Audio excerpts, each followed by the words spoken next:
Halo semuanya, Assalamualaikum warahmatullahi wabarakatuh. Kembali lagi dengan saya Arum. Kali ini kita akan melanjutkan sharing session kita tentang bisnis ya.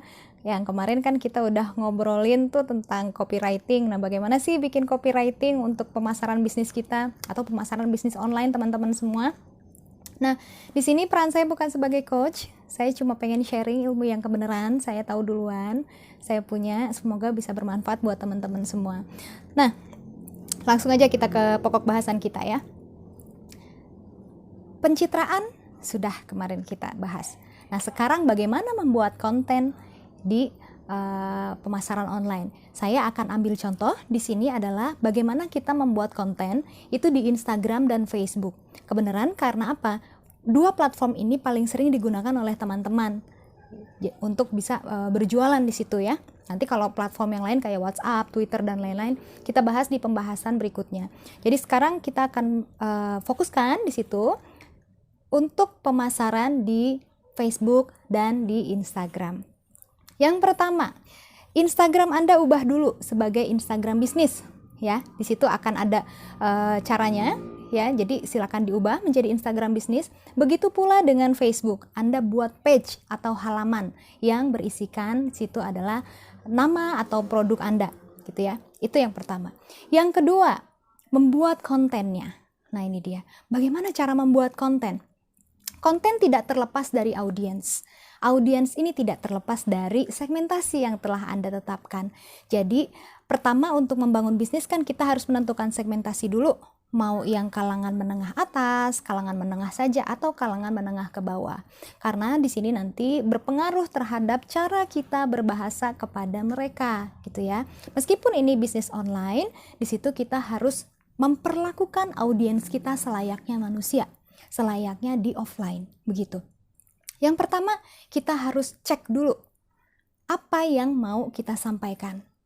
Mau bahas apa? Mau ngomongin apa di Instagram atau di Facebook tadi. Yang kedua, kita harus memetakan persona. Apa sih persona? Yaitu tadi, kita menganggap audiens kita atau calon konsumen kita itu sebagai manusia. Meskipun kita dagangnya lewat online, gitu, lewat internet. Internet itu kan hanya alat yang untuk menjembatani antara kita dengan konsumen ya. Lalu, yang kedua, bagaimana cara kita membuat sapaan. Sapaan khas harus ada. Karena tadi ya, akun kita Instagram dengan Facebook itu kan untuk jualan, untuk bisnis online kita. Sehingga kita perlu menentukan sapaan khas kita.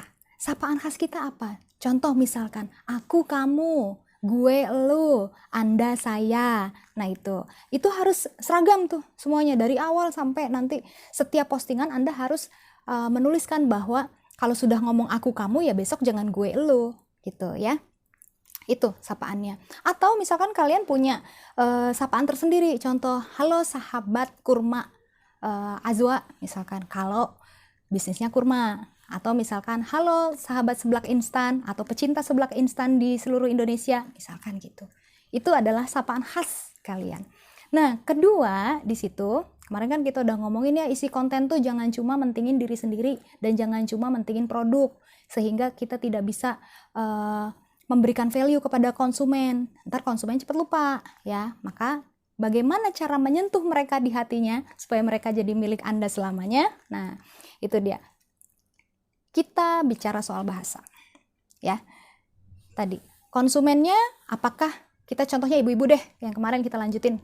Ibu-ibu ini pendidikannya menengah ke atas atau menengah ke bawah. Kalau kalangan menengah ke bawah itu punya ciri khas. Ya. Di mana gambar-gambar yang harus kita munculkan adalah gambar yang gonjreng, yang berwarna, warnanya pop up. Kemudian di situ juga buburicakan kalau bisa. Kalau orang Sunda kan bilang buburicakan. Itu untuk kalangan bawah. Harus seperti itu. Karena apa? Memang psikologis mereka menyukai hal-hal yang ramai. Ya, contoh kalau misalkan jualan daster ya yang ramai dasternya.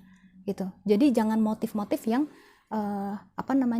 kalem-kalem. Kemudian untuk kalangan menengah ke atas di situ. Sebaliknya, kita justru harus menggunakan di situ tone ya. Tone itu kayak apa sih namanya?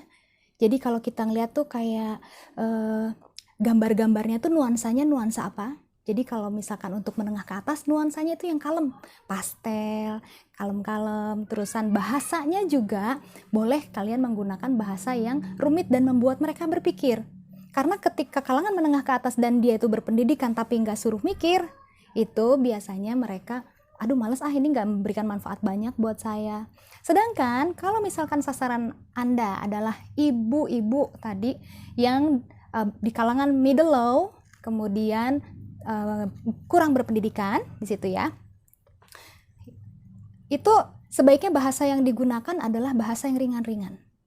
Langsung di situ bahasanya tepat pada sasaran. Jadi ini jualan apa, harganya berapa. Misalkan kemarin kencur fungsinya adalah untuk ini, gitu. Udah gitu sebutkan merek Anda menjual seblak dengan menggunakan bahan kencur dengan harga berapa. Gitu. Jadi langsung aja di situ. Jangan disuruh mikir, karena ibu-ibu dengan kalangan menengah ke bawah udah terlalu capek mikirin dapur. Mereka nggak mau mikir lagi soal bahasa-bahasa orang jualan, gitu. Ya. Jadi di situ kita pastikan dulu audiens kita bagaimana memetakan bahasa atau persona.